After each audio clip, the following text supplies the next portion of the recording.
Bom dia a todos os presentes,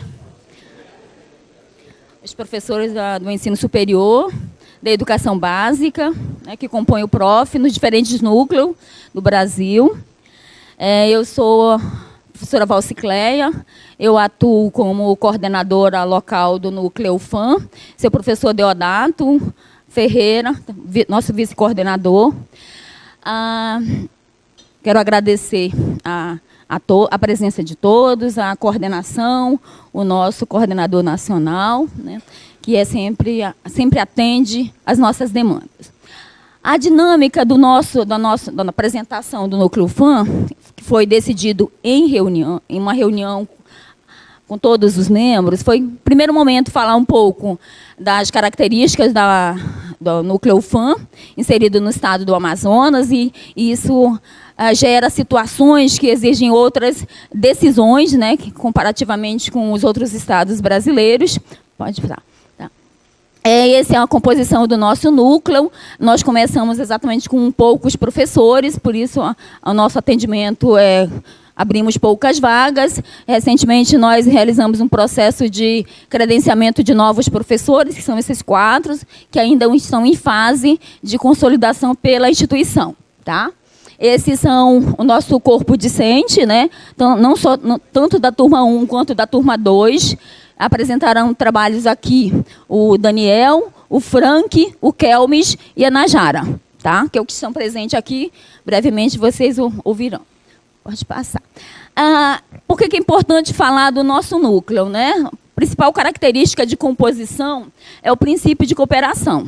Para nós conseguirmos compor um grupo, nós tivemos que pedir a ajuda do professor Gabriele Cornelli, da UNB, né, que atua efetivamente na orientação dos alunos e dá um suporte, no primeiro momento, à distância. Tá? E também o princípio de interdisciplinaridade. Nós trabalhamos em conjunto com 3 professores da Faculdade de Educação. Por coincidência, os 3 têm formação em filosofia e a pós-graduação em educação e filosofia da educação. Então, o diálogo é também interessante. O nosso atendimento, dos 62 municípios, nós atendemos 4. Tá? Por que é interessante destacar isso? Porque, devido às dimensões geográficas do estado do Amazonas, para comportar 62 municípios, com distâncias consideráveis, né? O deslocamento dos nossos alunos, eles se dão, em sua maioria, por malha hidrográfica. O nosso deslocamento não é em horas, é em dias. Nem todos os dias nós temos barcos, né? Alguns deslocamentos duram de 5 a 8 dias, então isso gera algumas situações com as secretarias de educação dos municípios. Tá? Então, nós atendemos 4, Barreirinha, Coari, Itacoatiara e Manaus, a capital. Tá? Isso, nós estamos ainda buscando soluções para tentar atender, sobretudo, esse aluno dessas distâncias consideráveis. Tá? Uma estrutura física, a gestão anterior disponibilizou uma sala, que nós funcionamos como secretaria, é um espaço pequeno, que nós conseguimos otimizar de todas as formas possíveis. Né? Ele tem uma função multifuncional, é uma sala que funciona como secretaria, como sala de reuniões, como sala de orientações e o que for necessário, o espaço. Aí tem que negociar para o colega sair delicadamente, se você quiser conversar com o alunado. Tá? Nós já estamos, basicamente, em fase de conclusão das nossas qualificações, né? Muito mais geradas ainda pela dificuldade de compatibilizar horários entre os diferentes membros que comporão a banca. Né? Por que nós colocamos que nós ainda estamos em busca de estabilidade dentro do próprio contexto do Instituto de Filosofia e Ciências Humanas? Porque com essa mudança de gestão que nós tivemos, às vezes, dependendo da área do gestor, ele prioriza alguns programas. E, infelizmente, nós observamos que algumas gestões priorizam ainda o mestrado acadêmico e consideram o mestrado profissional e os profs ainda como uma situação que ainda precisa demonstrar o seu espaço. Então, é uma luta constante, não só para conseguir recursos, mas para conseguir também o atendimento da gestão superior. Tá? No segundo momento, agora, nós teremos a apresentação dos nossos alunos. Uma outra coisa. Pode falar. Tem que falar também do nosso plano de gestão. Tá? É o nosso GPenfilo, que é o nosso grupo de estudos, que nós realizamos estudos semanais. Nós estamos agora estudando a lógica para principiantes do Pedro Abelardo. A fase do credenciamento é uma coisa que nós já estamos também em fase de conclusão. Está prevista a realização do 3º Seminário de Filosofia, Educação, Formação e Praxis Educativa. Na segunda edição, nós tivemos a participação, a presença maravilhosa da professora Patrícia Velasquez, que fez muito sucesso, né, entre os professores, né, por causa da sua gentileza, da sua competência. Entre também nós temos aqui uma coisa que nós estamos executando, esse projeto interinstitucional, intitulado Escola e Vida, Dialogando com a Realidade. É um convênio que nós estamos fazendo com a SEDUC, né, atuando nessa escola estadual, professora Lecita Fonseca Ramos, Zona Norte. É um projeto interessante, que congrega, nós já tivemos a primeira fase, várias etapas. A primeira fase, a fase de sensibilização, é uma tentativa de verificar de que forma a filosofia pode dialogar com as disciplinas de química, biologia, língua portuguesa. Então, participam desse projeto todos os pós-graduandos do Prof. Filufam, né? Foram sensibilizados para se integrarem voluntariamente, claro. Todos os professores do programa e também todos os professores da escola. Vai atender inicialmente 150 alunos do segundo ano do ensino médio. Tá? No âmbito do núcleo, quem está coordenando esse projeto é o professor Deodato Ferreira, que está aqui presente. No âmbito da SEDUC, é a professora Aldenice Nascimento. O projeto foi construído passo a passo, com várias visitas na escola para fazer o diagnóstico, para verificar de que forma o Prof. Filo poderia ajudar. A conversa com todos os professores para verificar de que forma a filosofia poderia dialogar. É uma escola integral, de tempo integral. Então a gestora aceitou o projeto, está dando total apoio. E, praticamente, nós nos mudamos para lá no dia em que o projeto é desenvolvido. Então, é uma tentativa de fazer com que a universidade, efetivamente, dialogue com a escola, começando com uma, tá? E fazendo com que os professores de outras áreas se aproximem da filosofia e nós também tenhamos a oportunidade de compreender a área deles e como eles atuam, tá? Nesse segundo momento agora, o professor Deodato vai assumir e apresentar os nossos alunos. Bem, a professora Voscléia, ela tem um jeitinho muito simples, vocês viram, né? Os alunos foram convidados, né? Bastante à vontade, nenhum disse que não, ninguém ousou dizer que não, né? Bem, sou o professor Deodato, gostaria ainda de fazer referência a mais 2 professores do Prof. Filo que estão aqui, o professor Nelson Matos de Noronha e o professor Carlos Rubens, que é da Faculdade de Educação. O professor Nelson Matos de Noronha é do curso de Filosofia também. Estão aqui ainda, no caso, uma pós-graduanda, a Jaquilene, mas também um aluno, no caso, um pós-graduando, Tertuliano. Os 2 são originários de municípios que não são da capital, um de Parintins, a Jaquilene, e o Tertuliano de Coari. Então, a ideia realmente de interdisciplinaridade sempre esteve muito, e desse atendimento à distância, sempre esteve muito forte, presente desde o começo das nossas discussões. Então, aqui na mesa nós temos então o Frank, que já foi apresentado, é um aluno agora, no caso da segunda turma, o Kelmes, o Daniel e a Najara são alunos da primeira turma de 2017. Gostaria só de fechar, porque a professora Voscléia, ela é muito tranquila, ela falou toda a minha parte, todinha já, não tem mais o que falar, mas eu fiz uma anotação bem eu fiz uma anotação bem legal que estava me inquietando. A partir da apresentação do núcleo do ABC, uma ideia que já estava sendo bastante ruminada, vamos dizer assim, tentando ser amadurecida, de que o ensino de filosofia, de certa forma, ele aos poucos, mesmo que alguns de nós, alguns núcleos ainda tenham alguma dificuldade, nós passamos isso lá em Manaus, lá na UFAM, alguma dificuldade de se pôr como uma forma de discussão, de investigação, de pesquisa, de um saber stricto sensu, como a CAPES assim o considera, fica parecendo que a gente não teria ainda, ou estamos em busca de um status de maioridade, né? Como se, de repente, discutir ou pesquisar sobre ensino no campo da filosofia fosse uma discussão ainda muito carente, menor, que não conseguisse dizer o porquê está aqui, está reunindo 17 núcleos do país inteiro. Então, de certa forma, acredito eu que o Prof. Filo, a pesquisa sobre o ensino de filosofia, já adquire, sim, esse status de maioridade.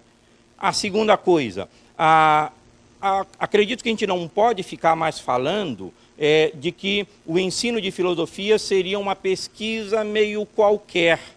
Acredito que tem um outro dado.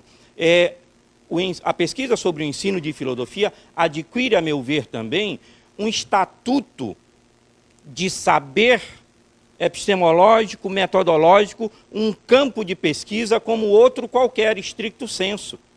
Senão, nós vamos ficar aqui procurando ainda um sentido de estatuto do saber filosófico que já está presente nas aulas e na atuação de cada professor que trabalha no ensino médio. As discussões levantadas hoje aqui, gostei muito de uma das falas, todas foram muito interessantes, mas quando se lembrou que a discussão começa de um ponto de existência, de um ponto existencial concreto, isso é fundamental. Às vezes a pesquisa filosófica permeia a formalidade e o rigor e esquece que o sentido prático, que o sentido concreto é exatamente o locus de onde a pesquisa pode ser fomentada e o saber construído.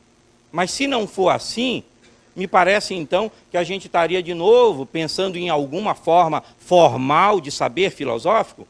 O saber filosófico não precisa perder o rigor, não vai perder o rigor, mas ele pode perfeitamente ser contemplado com uma nova discussão, com uma nova forma de discussão, com uma nova face de discussão, perfeitamente assimilável, compreendida, compreensível por todos nós e por toda a academia. Traz a academia para o campo do concreto de novo, do cotidiano, do vivido, da experiência como La Roça. Mas parece que ainda alguns colegas insistem em achar que o stricto sensu da pesquisa sobre o ensino é ainda de caráter menor. Acho que eles vão se convencer daqui para frente, principalmente talvez com o impacto de se dizer, olha, agora vem um doutorado. Talvez com esse impacto, alguns colegas que acham que eles fazem pesquisa estrita e pura em filosofia, né, caiam em si, caiam na realidade de que a pesquisa básica, o fundamento do conhecimento, parte também de uma nova leitura ou de uma ressignificação da própria realidade. E se a gente não sabe fazer isso, e se nós da filosofia não soubermos primeiro fazer isso, aí a gente vai ficar esperando então que outros façam por nós. Acho que a gente tem maturidade suficiente para fazer isso. E é nesse sentido que o projeto Escola e Vida, e aí fecho com isso, termino com isso, ele quer nos ensinar, no nosso caso do Prof. Filo, a sairmos da UFAM, a sairmos da universidade e irmos até a escola. Uma das primeiras frases que nós ouvimos de um professor lá foi isso. Poxa, eles saíram de lá, eles vieram até aqui. A universidade veio a uma escola de zona norte, periferia, etc, etc, etc. Saímos da zona de conforto e chegamos a um lugar onde simplesmente a gente pode reaprender a fazer o saber. reaprender a fazer a pesquisa, reaprender a fazer a experiência, ressignificar nosso sentido. Me pareceu que o projeto, se tivermos falha, já estamos começando a fazer a avaliação. Na última sexta-feira passamos o dia todo na escola, como uma coisa de novidade mesmo, para nós mesmos da UFAM. Como se a gente tivesse sido realmente impactado por uma coisa que a gente não sabia mais fazer. Quem é professor, que está no PROF, que é professor universitário, que veio do ensino médio, do ensino fundamental, sabe disso. Sabe o quanto a realidade é diferente do campo acadêmico. Agora, quem está só na UFAM, só nas universidades, só nas federais, nunca deu aula, nunca deu aula no ensino médio ou no ensino fundamental, é preciso fazer uma reflexão profunda sobre a sua prática, sobre a nossa prática. Ter vindo de escola fundamental não é a mesma coisa do que ter entrado, passado num concurso diretamente na Universidade Federal. Não é a mesma coisa. Hoje nós precisaríamos rediscutir a nossa própria metodologia, nossas próprias didáticas, que no mais das vezes é de passar o texto e pronto, estamos satisfeitos, estamos travando uma discussão fortíssima dentro do Departamento de Filosofia, porque um grupo de professores acha que a grade curricular de filosofia tem que ser estritamente teórica. Essa é a expressão deles. Como se toda disciplina teórica não implicasse num que fazer, numa prática, numa aplicabilidade, numa aplicação. E aí a gente tem que ficar lá se debatendo ainda. Os alunos estão aqui. Gostei demais do núcleo do ABC, quando foi trazer do ponto da prática as suas reflexões. É isso, mas isso é filosofia, ou não é mais? Aí a gente vai ter que ficar ouvindo aquele jargão dizer, olha, a filosofia não vai até a prática. Claro que ela não vai. Se meu discurso não é prático no sentido de que eu saí um produto. Mas a partir de Paul Ricoeur, podemos dizer que todo e qualquer discurso tem conteúdo e é um produto. Não é um produto como um produto consumível, comprável, vendível, mas é um produto consumido imediatamente por todas as subjetividades, como foi dito aqui, imediatamente, e não tem como vendê-lo depois, comprá-lo depois. Ele é consumido aqui e agora. Senhores, muito obrigado. Passo agora, então, a palavra para os nossos pós-graduandos.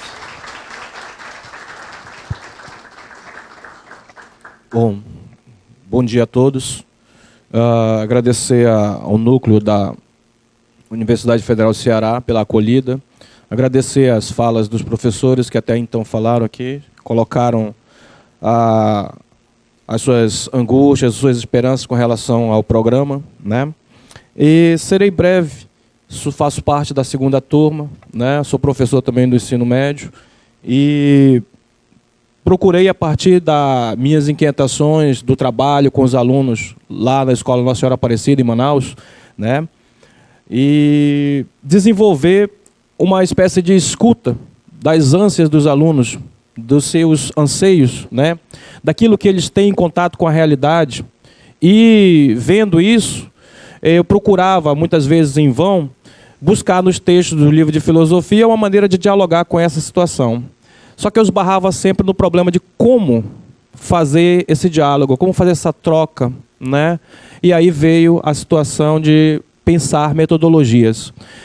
Alguns livros de metodologias começaram a ser, né, divulgados desde 2010, 2012, por exemplo, o livro do professor Silvio Galo, grande referência, saiu em 2012, né? Comecei a ler e comecei a perceber que não era de qualquer forma, não era só jogar o texto para o aluno, não era simplesmente mandar ele ler ou fazer qualquer outra prática, e daí já sairia uma aprovação ou então uma avaliação que tivesse um certo respaldo daquilo que eu estava fazendo. Na verdade, era um engano, né? E não era bem por aí. Veio depois, ano passado, eu consegui entrar no programa do mestrado, né?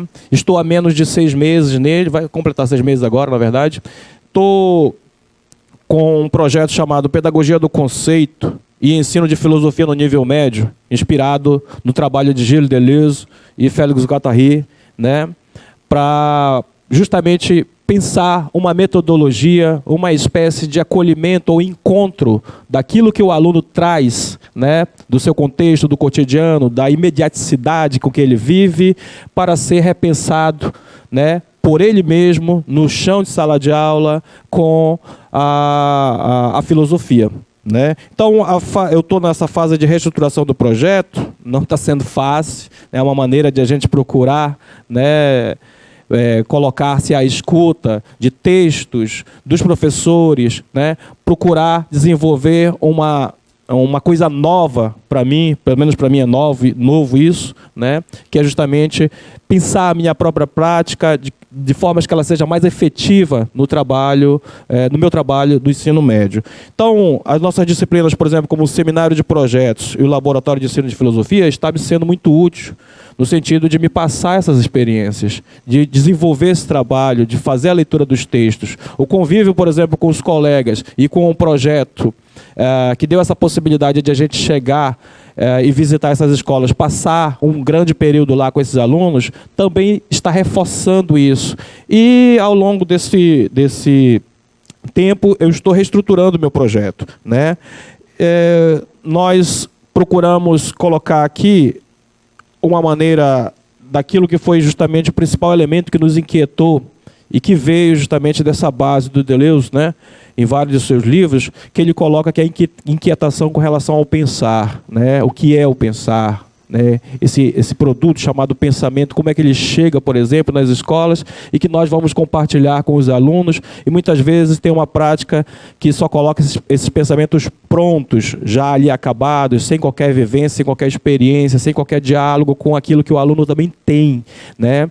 E isso, de certa forma, parece que empobrece as aulas de filosofia, deixa ela, muitas vezes, como ele diz, uma aula chata, sem empolgação, aquela coisa toda. Foi pensando nisso, foi me inquietando com isso, né?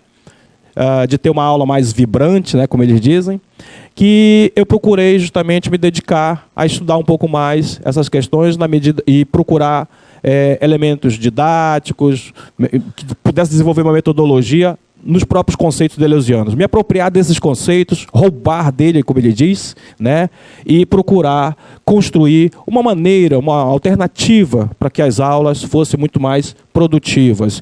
Pelo menos que desenvolvesse um diálogo, ou pudesse ser o chão de sala de aula, um plano de encontro, né, com essas ideias. Então o elemento é justamente o pensar, né, que ele coloca justamente, que o pensar é uma questão de devir, né? Pensar não é nem um fio estendido entre um sujeito e um objeto, não é nem a revolução de um, ou seja, um sujeito em torno de outro, né? Para quem já está ouvindo a ressonância kantiana aí, é isso mesmo, né? Pensar se faz antes na relação entre o território e a terra. Pensa-se sempre movido por problemas que forçam a pensar, sempre em presença daquilo que dá a pensar, como diz Heidegger. Do intensivo ao pensamento, o caminho que leva ao que existe para ser pensado parte da sensibilidade. Então, bem dizia ainda há pouco o professor Deodato, que a prática ela vai disseminando signos para eles serem pensados, vai disseminando afetos, e essa capacidade, por exemplo, de nós sermos afetados, como diz Spinoza, é aquilo que intensifica a nossa força ou diminui, trazendo tristeza. Esses alunos precisam ser ouvidos, é preciso eles terem um elemento que possa desenvolver uma reflexão mais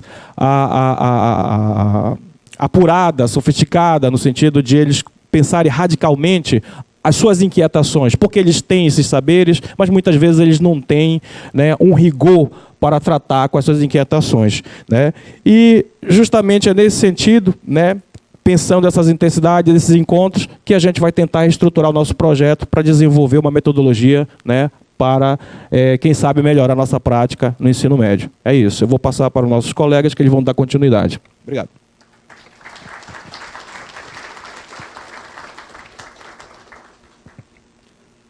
Bom dia a todos. Eu sou o Kelmis. Eu tinha preparado uns slides também, mas falhas técnicas. Então, nós vamos expor o nosso projeto que a gente está trabalhando, né? Fizemos a qualificação dia 4 de julho, então já passamos por essa etapa. E agora nós estamos trabalhando a efetivação do nosso trabalho em sala de aula. E o nosso projeto ele tem um cunho muito conceitual, mas a nossa ideia é tentar implementar uma prática, uma proposta nessa nossa dissertação final. O título do nosso trabalho é Foucault, a educação para a autonomia. A ideia de nós usarmos Foucault por alguns motivos, né? O primeiro, que o pensamento de Foucault, eu poderia ter usado outros pensadores como Kant, filósofos mais tradicionais, Hegel, Marx, o próprio Nietzsche, que os nossos livros didáticos, para quem é de escola pública e usa sempre o que vem do MEC, sempre tem essa tradição, né? Você pega Michel Foucault, tem poucas coisas sobre Michel Foucault. Fala de poder, mas é rápido. Então, a nossa ideia de usar Foucault foi por algumas alternativas que ele nos propõe para trabalharmos a filosofia no ensino médio, né? O primeiro, pelo viés da transversalidade. Se você, quem já teve contato com as obras de Foucault, a gente sabe que os temas que Foucault trabalha podem ser abordados em várias áreas das ciências humanas. Na psicologia, na história, na sociologia, na própria geografia. Então, esse viés da transversalidade nos impulsionou a adotarmos Foucault como meta para atingir essa nossa dissertação. Até porque os nossos documentos formais que regem o ensino da filosofia para o ensino médio exige o viés da interdisciplinariedade ou da transdisciplinariedade. Acho que está na hora de nós acabarmos com esses conceitos isolados de disciplina. Eu sou isso, eu sou aquilo, então eu não tenho um contato, nenhum diálogo com você. Então a nossa proposta de usarmos Foucault, uma das justificativas é esse viés da transversalidade.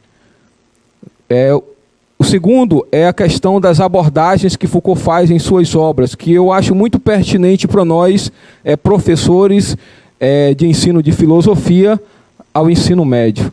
É a questão das abordagens, que Foucault ele tanto trabalha por temas, com temas, ou ele usa a história da filosofia.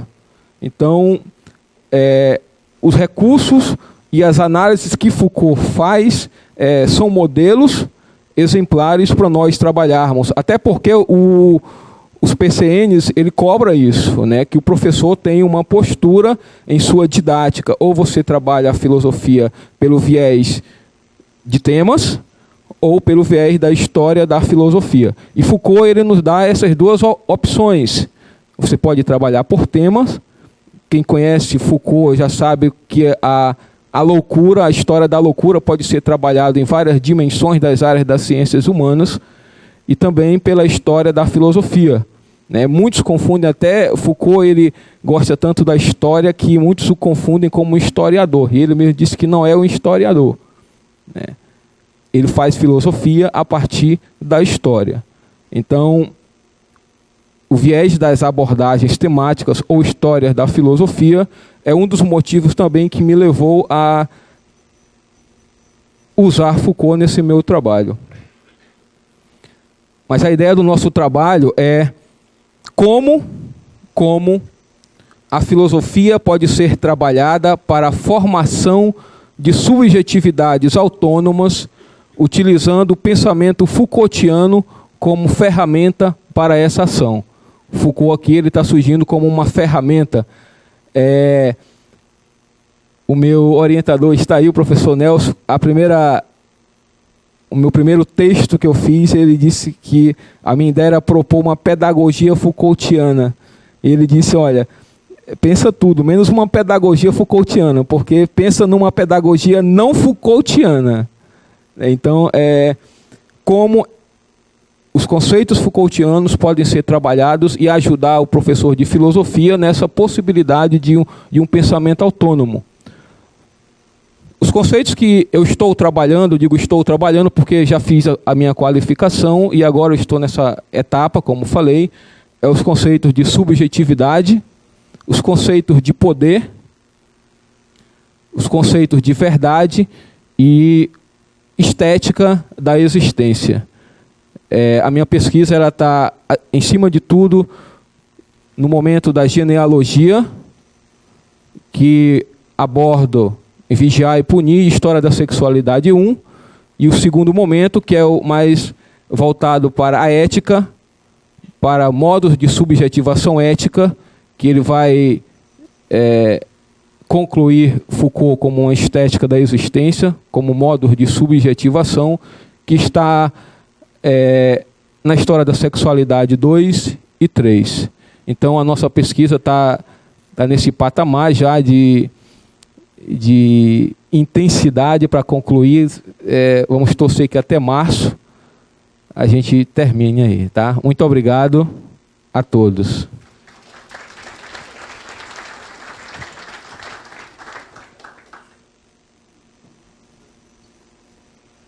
Bom dia a todos e a todas. Houve um pequeno problema técnico de última hora, mas é o que eu sempre digo para os meus alunos, né? É a vida. Pessoal, primeiramente na minha apresentação, que vou tentar ser bastante breve, que eu acho que vocês já estão com fome, ou não? Não, mais ou menos, né?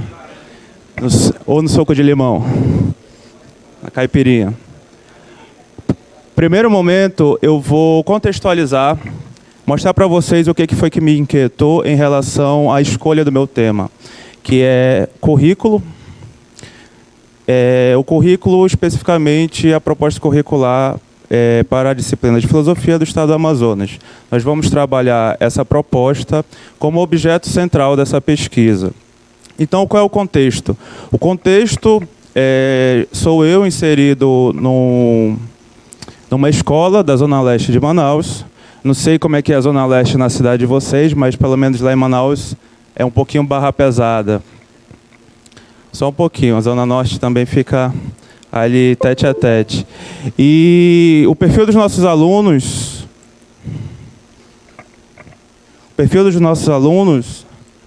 Olha aí. É de extrema carência, né? Não só a carência socioeconômica, mas a questão da carência de uma boa educação, uma educação de qualidade. E nós tentamos fazer o máximo para que eles tenham um lugar ao sol como o resto da comunidade que tem nas outras zonas de Manaus. Então vamos lá. Já falei aqui para vocês, vamos começar, lógico, pelo problema. Temos duas assertivas aí. O currículo como uma arma, né? Poderia falar ferramenta, mas é uma arma que é usada sutilmente, isso já apresentando alguns conceitos do Foucault para vocês, uma arma de controle social. Por quê?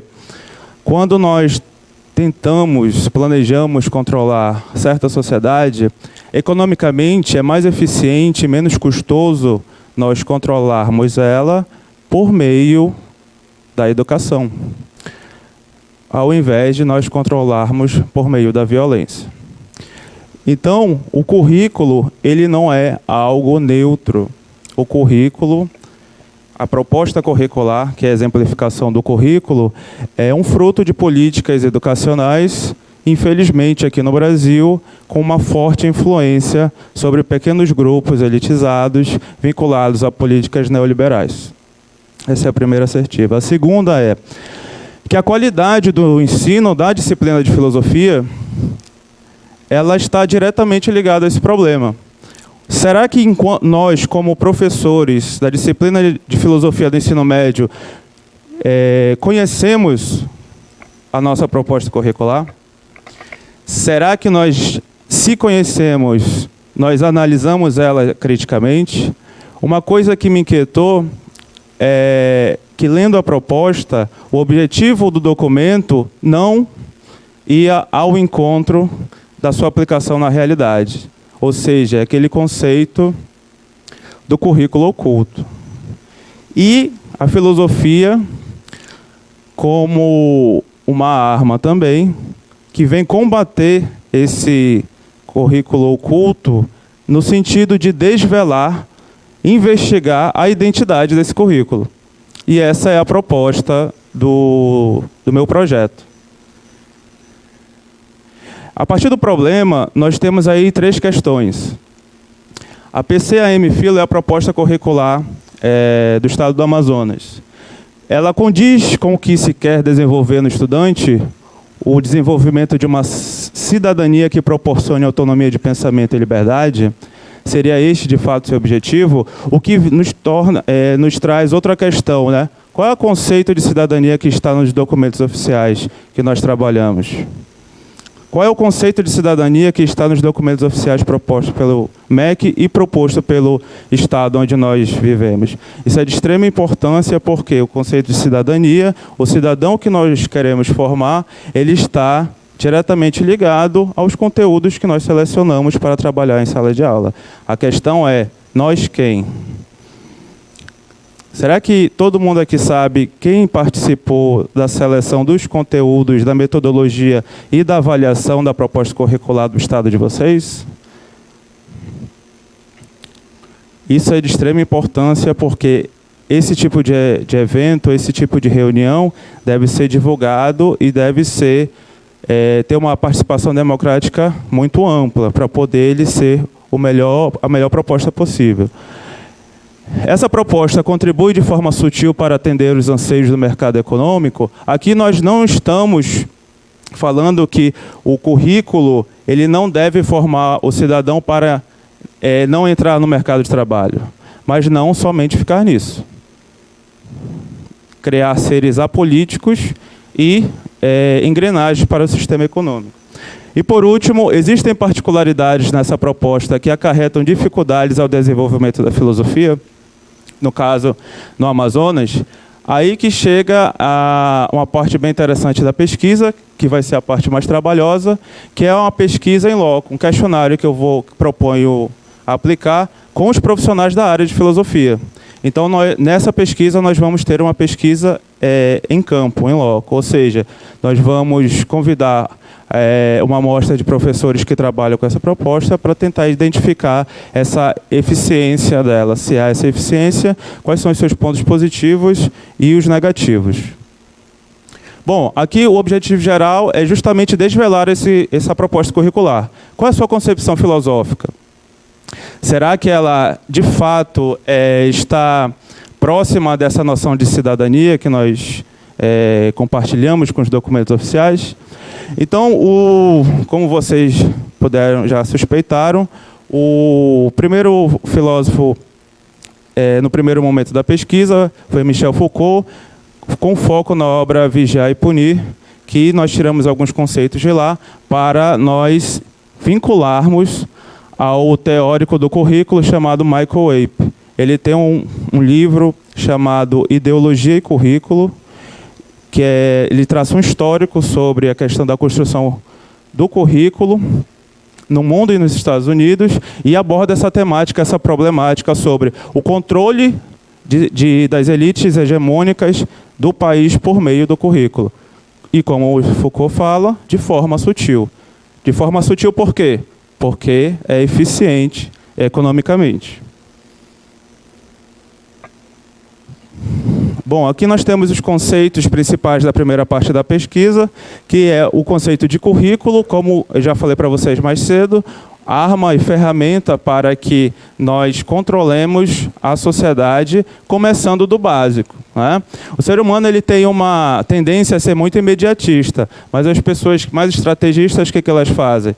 Elas têm paciência. E na paciência, o resultado é extremamente eficaz. E onde está a paciência? A paciência está começando ali no currículo, do ensino fundamental, do primário e do ensino médio. Quando nós construímos uma proposta curricular que atende somente aos anseios neoliberais do mercado, nós estamos fazendo um investimento a longo prazo. Quando eu digo nós, digo Estado. E quando nós começamos a criticar, fazer uma autoanálise da proposta que nós utilizamos, aí sim nós estamos usando a filosofia para ir de encontro a esse tipo de coisa. Abrindo parênteses aqui, pessoal, não sei como é que é na cidade de vocês, mas no Amazonas nós temos uma plataforma digital chamada Diário Digital. Então, a nossa proposta, ela está lá nessa plataforma. E é uma proposta que é compulsória. Por quê? Vou explicar. Porque tudo que você dá em sala de aula, da proposta, você tem que lançar na plataforma. E o que acontece? Você não tem uma abertura para colocar novos conteúdos, ou conteúdos de sua preferência. Somente é possível você cadastrar lá conteúdos da proposta curricular. Aí eu questiono, se é proposta, está só no nome, por quê? É compulsória, né? Então, nós somos coagidos a usar somente os conteúdos da proposta para colocarmos lá no Diário Digital. Lógico, nós podemos usar outros conteúdos, mas o sistema é uma ferramenta de coerção para nós utilizarmos somente o que foi decidido ali no documento da proposta. Bom, e já finalizando, esse aqui é o corpo do meu trabalho.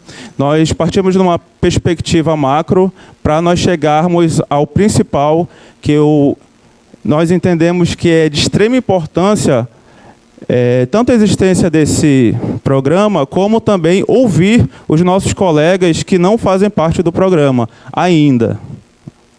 Então, é conversar com o profissional, conversar com o professor de filosofia, com a professora de filosofia, e ver qual é o olhar dele, qual é a crítica dele, qual é o sentimento que ele tem a passar por essa experiência de coerção e de aplicação. Nós estamos aqui colocando, parece que mais negativamente, mas ainda nós vamos ter o diagnóstico, e não quer dizer que a proposta não tenha pontos positivos.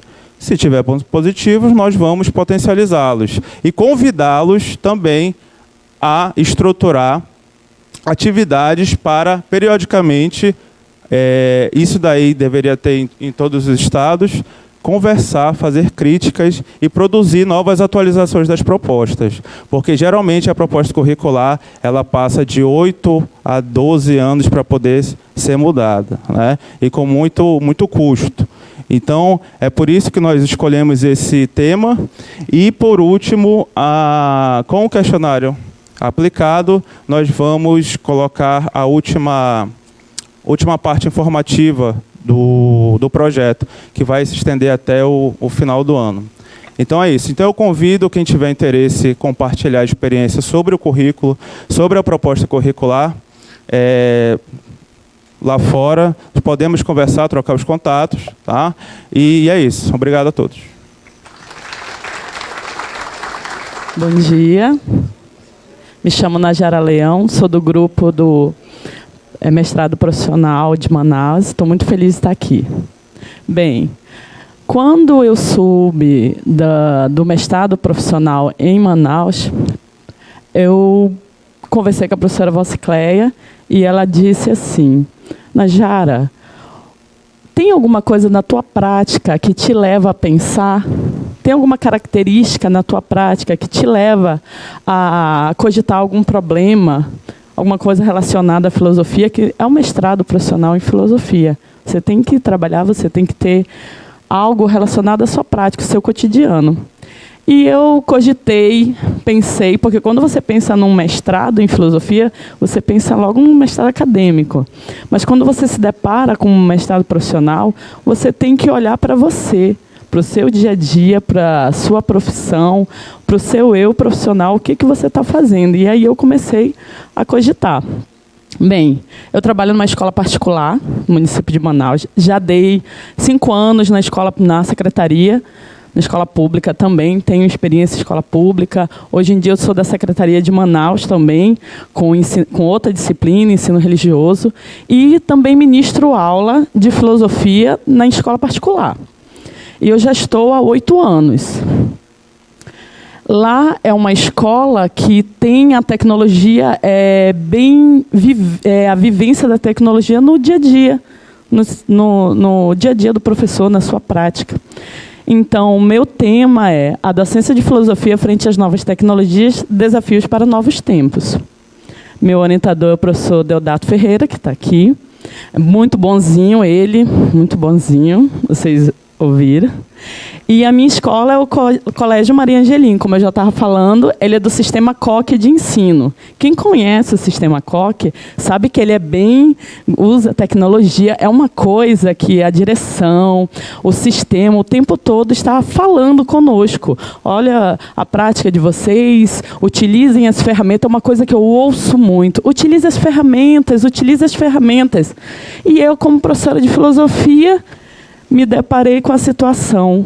Eu estou ministrando filosofia, como eu faço esse trabalho de ministrar filosofia com ferramenta tecnológica. E aí, aquela cobrança. Utilize. Quem é do sistema COC sabe o que eu estou falando. Utilizem a ferramenta. São várias. Aqui temos várias aqui, eu já vi. Eles sabem o que é. Utilize as ferramentas. Há uma cobrança. E você, como professor, você se sente... Bem, eu estou trabalhando... É uma cobrança, eu tenho que fazer. Escola particular, ela tem uma peculiaridade. Cada escola tem a sua roupagem.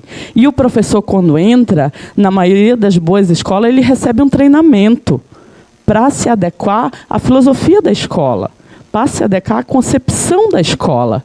Então, quando eu entrei na escola, eu tive e tenho um treinamento todos os anos, meus colegas daqui também, com certeza, todos os anos, sabem que recebem visitas, e nós temos treinamento para ter essa prática da tecnologia sempre no decorrer do nosso dia a dia. E aí, o que me levou a pensar em utilizar essas ferramentas tecnológicas na minha aula e com filosofia? Bem, a utilização dessas ferramentas é um tabu para muita gente. Tem muito amigo meu, até na universidade, que diz assim, eu não uso, não quero usar. Eu sou tradicional, eu dou aula dessa forma, há 10 anos que eu dou aula desse jeito, há 20 anos que eu dou aula desse jeito, e vou continuar dando, deu certo, e vou continuar dando aula desse jeito. Eu concordo, dá certo sim. O jeito tradicional, muitas formas diferentes, a questão não é essa. A questão do meu trabalho, da utilização da tecnologia, é que é uma ferramenta a mais para eu utilizar. A tecnologia é uma ferramenta possível. Não que eu ache que o texto filosófico não é chato, não é isso. É simplesmente uma possibilidade a mais. Nossa, pensando dessa forma, que legal, né? Quer dizer que eu tenho, além de teatro, de música, de mídias, porque a mídia é uma tecnologia já utilizada, nós temos várias tecnologias. Desde o nosso pincel, nosso quadro branco, é uma tecnologia que a gente utiliza, dependendo da época que você viveu. E também, hoje em dia, do município onde você está. Porque tem escolas da rede pública que ela só tem um pincel. É a tecnologia que ele dispõe. E tem outras escolas que têm N tecnologias diferentes. Mas aí pensar, a filosofia, como eu vou trabalhar a tecnologia, com tecnologia na minha sala de aula, e pensar na filosofia. Como a filosofia entra nessa prática? Como a filosofia vai funcionar? Bem, hoje em dia eu tenho alunos muito diferentes e peculiares do que alguns anos atrás. Hoje em dia, o meu aluno, você fala um conteúdo, o meu aluno vai em casa, ele pesquisa, ele volta na próxima aula, muitas vezes já sabendo muito mais além daquilo que você propôs. Então, as informações estão muito acessíveis. E aí eu penso, eu poderia utilizar a meu favor, não contra. Eu poderia utilizar de uma forma que vai otimizar meu tempo, otimizar minha aula, porque até mesmo sou professor de filosofia, eu dou uma aula por semana. Na escola pública, eu tinha um problema de um recomeço sempre. Por quê? Eu dava aula uma semana, na outra semana tinha um planejamento ou um feriado, e aí passavam 2 semanas, às vezes tinha outro evento na outra semana, aí eram 2, 3 semanas para poder eu voltar. E aí eu tinha que recomeçar de novo. Eu não sei se vocês passam por esse mesmo problema, mas eu passava. Na escola particular, com várias ferramentas propostas, eu consegui chegar mais próximo ao meu aluno. Porque, utilizando, por exemplo, uma sala virtual, eu consigo começar a sensibilização em 50 minutos, porque também é pouco tempo, eu consigo fazer a sensibilização, e aí, por exemplo, tiver uma mídia, ou tiver um questionário, ou tiver outra coisa, enviar para casa. E o meu aluno, no decorrer da semana, eu vou alimentando mais com o mesmo conteúdo. Eu posso não encontrá-lo. Por exemplo, essa semana, na quarta-feira, eu vou estar aqui. Então, já é 2 semanas que eu não vou ter contato com eles. Mas, mesmo assim, já preparei material, já enviei para a sala virtual e eles ficam construindo fórum. Então, sempre em contato para eu não perder aquele conteúdo, para não ter aquele eterno recomeço. E tudo isso foi me levando a pensar na minha prática e na necessidade, porque eu dou aula de filosofia e estou tentando aplicar uma aula com ferramentas tecnológicas. Não que eu não utilize outras coisas, eu não utilize meu livro, claro que sim. Eu costumo dizer para os meus alunos, agora eu vou falar uma forma que eu falo com eles, faça a sensibilização, faça qualquer outra coisa, mas eu sempre digo, é importante, é mega, super, ultra, pau, é importante você ler seu conteúdo em casa. Porque a aprendizagem é individual. O conceito é coletivo. O conceito eu posso construir em sala, com todos os alunos, na sala virtual, em sala de aula. Mas ele tem que fazer a leitura da obra original, ou do trecho da obra, ou do nosso livro do ensino médio em casa. Então, não é que eu utilize ferramenta tecnológica e esqueça o livro didático. Não. No meu projeto, eu tenho uma parte para falar sobre isso, sobre a importância. E aí eu lembro de Serletti, que já foi até relatado aqui, do ensino de filosofia como problema filosófico e de construir os textos antigos e utilizar ele de uma nova roupagem. E aí, como eu vou aplicar esse texto? Pode ser pode ser pelo livro, pode ser em forma de vídeo, de qualquer outra forma, para mim não tem problema. O importante é chegar ao meu objetivo, é passar aquele conceito filosófico e aí instigar o aluno a pensar, a criticidade, a construir conhecimento. Às vezes a construção ela é coletiva e aí o aluno vai para casa, ele tenta ler mais, ele se interessa mais, porque o meu objetivo também é fazer aquilo interessante, para que o aluno queira ler, para que o aluno busque ler. Eu não sei se na escola pública, nos estados de vocês não passam por essa problemática de, às vezes, tentar fazer algo que interesse, que instigue o aluno a querer pensar, a querer buscar, a querer aprender. Bem, meus problemas, né? Como ocorre o ensino de filosofia frente a essas transformações culturais, né? Eu não poderia não enxergar que hoje em dia o ser humano se comunica de uma forma muito mais rápida. E aí, menosprezar isso e não levar para ser auxílio na minha aula, eu não vejo hoje em dia sem isso. Eu costumo utilizar sempre para me aproximar do aluno, para que essa minha aula seja perpetuada, tenha uma fluência melhor, para que não caia naquele problema da falta de semanas, etc. e tal. A segunda problemática. É possível uma prática vivificando a filosofia antiga com a sociedade atual? Como eu vou trabalhar o texto antigo com os problemas atuais? Como eu vou trazer Platão, Sócrates e todos os outros filósofos, contemporâneo, moderno, e fazer esse paralelo com a dificuldade do meu aluno na atualidade? Transformar isso em crítica, transformar isso em problema, transformar isso em realidade do meu discente. E eu utilizo todas as ferramentas possíveis, tanto o quadro branco como as tecnologias para fazer isso. E o próximo, né? Como fazer uma aula de filosofia nos novos tempos? O ser humano se comunica, hoje vocês estão aqui e estão se comunicando com todo mundo. Já enviaram fotos, já enviaram mensagens, né? E o ser humano está sempre se comunicando. E é importante, eu utilizo isso a favor do ensino.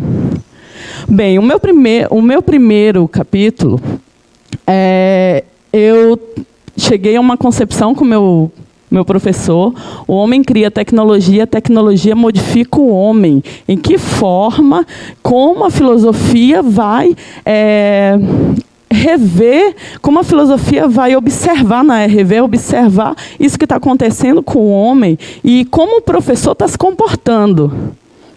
Bem, apresento aqui o meu teórico, acho que as pessoas estavam ainda na dúvida de em qual que eu ia trabalhar, trabalho Pierre Levy, e me concentro na obra Inteligência Coletiva por uma antropologia do cyberespaço, porque é uma obra que vai trabalhar sobre o conhecimento em rede, a construção do conhecimento em rede, e eu achei muito interessante para a minha pesquisa.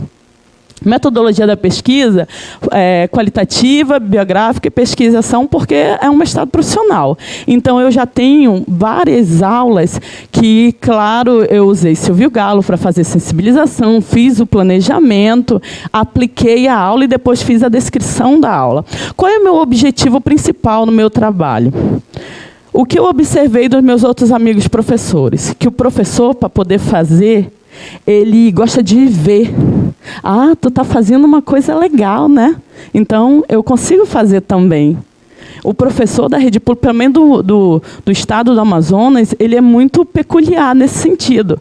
Ah, você fez uma coisa que é legal, é possível fazer? Então, a concepção do meu trabalho é mostrar para os meus colegas que é possível fazer, que é uma ferramenta a mais. Não que eu vou ministrar aula de filosofia do início ao final, com todos os todas as ferramentas tecnológicas possíveis. Não, eu posso começar com um esquema no quadro e depois utilizar as mídias e outra coisa para continuar dando ar de continuidade nessa aula, para levar a filosofia para o dia a dia do meu aluno, para levar a filosofia para o questionamento, para a criticidade, e para isso ter um retorno melhor. Bem, o trabalho ainda está em processo de construção. Quem tiver alguma coisa que possa me ajudar, eu vou estar aí fora depois esperando, e espero ter ajudado. Obrigada.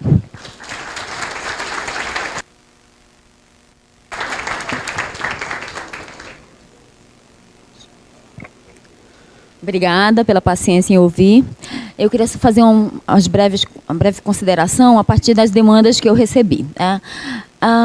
Ao longo desde que o Prof. Filo foi implantado em Manaus, nós recebemos constantemente uma série de demandas de professores de Manaus, de outros municípios. Nós recebemos da própria direção da SEDUC e também dos nossos alunos. Então, nós recebemos muitas cobranças, você tem que fazer isso, você tem que fazer dessa forma, e nem todas as solicitações nós podemos atender, né? Diante da nossa realidade, nós estamos em fase ainda de consolidação do Prof. Filo, diante da ausência de recursos, mas na medida do possível nós tentamos administrar e procurar criar aberturas. Uma das coisas que nós conquistamos recentemente, desde o ano passado, foi fazer com que a FAPEAM, o órgão de fomento do estado do Amazonas, concedesse bolsas aos alunos do Prof. Filo, porque um dos critérios restritivos é ter vínculo empregatício. Então, nós entramos com um ofício, a portaria que reconhece a possibilidade de professor da educação básica que cursa mestrado profissional em receber uma bolsa. Vários meses negociamos e aí a FAPEAM disse, olha, nós reconhecemos o valor da política pública, mas nós temos que criar a situação jurídica dentro da FAPEAM. Então, esse ano, mês retrasado, nós recebemos a nossa primeira bolsa já como uma concessão.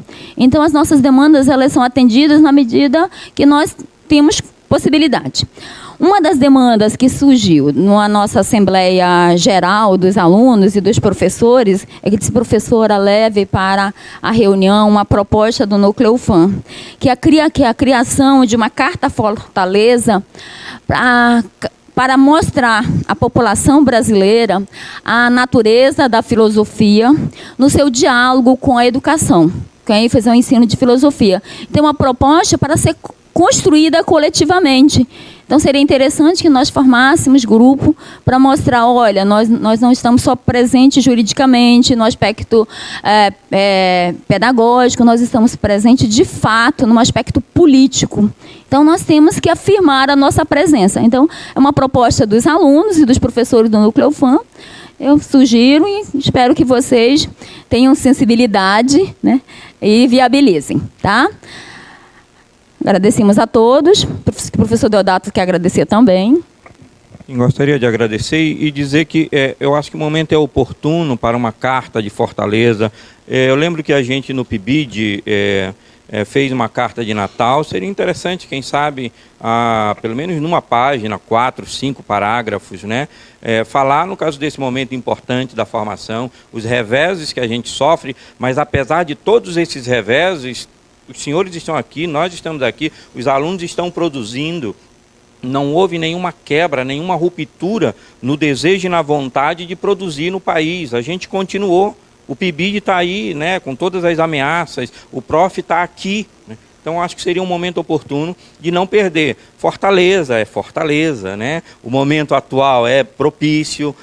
Talvez, eu não estou forçando, mas, por favor, vamos considerar a possibilidade, né, de na quarta-feira a gente ter, no caso, algumas palavras, né, para soltar, no caso, e dizer o quanto é importante ter recursos para o próximo ano, o quanto é importante ter recursos para fazer com que os núcleos cresçam. A gente conseguiu credenciar, nós somos um núcleo pequeno, mas conseguimos credenciar, isso é, ter um mínimo de crescimento, conseguimos credenciar mais 4 professores. Isso para nós é bom e, ao mesmo tempo, é um esforço de dizer, olha, a gente avança, no caso, a gente quer oportunizar mais vagas agora, vamos ofertar 14 vagas agora nesse próximo certame. Então, mas para isso é mais trabalho para nós, sem recursos, sem nada. Eu acho que a política atual nesse país precisa ter um pouco mais de sensibilidade, mesmo com essas situações adversas que a gente tem passado. É isso, muito obrigado a todos, e aí a gente encerra.